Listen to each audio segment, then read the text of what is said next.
It is with great sadness that we're holding this press conference because we're reporting that we have one deceased young lady who was a high school student, and a number of her friends who were distributing drugs are being held to account for that.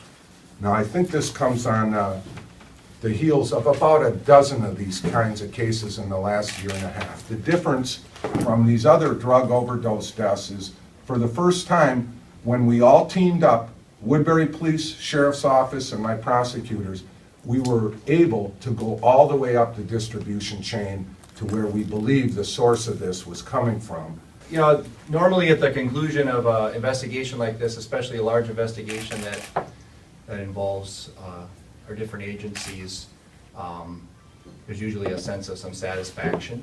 And I think I speak on behalf of everybody up here that we're not feeling any of that right now. This is just a tragedy for everybody involved.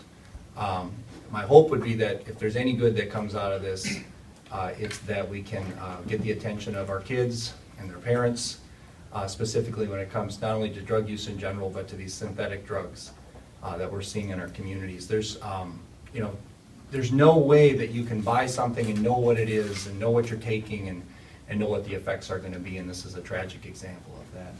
It's not only the synthetic drugs, and again, this is a huge tragedy. Look at all the families that are affected from this and the communities that are affected as well. But the Sheriff's Office, in cooperation not only with Woodbury, but the other police departments in the county, are seeing a huge uptick in folks dying as a result of drug overdoses. Just in the first quarter of 2014, we've had 6 deaths of overdoses.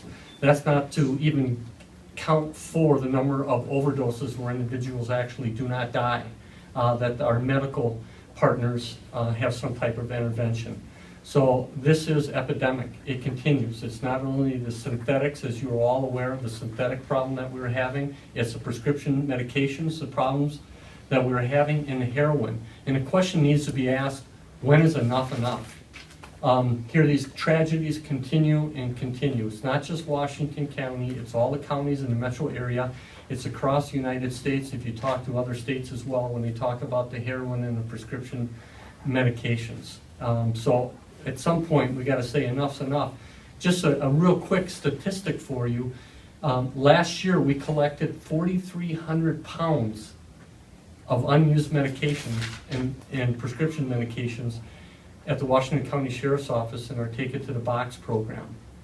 So this is getting to be, as many would understand or many would know, to be almost epidemic as to what's happening here. So at some point, as the chief says, people have to stand up and say, we're done with this is enough. And we need to have solutions and cooperation by everybody to make it stop.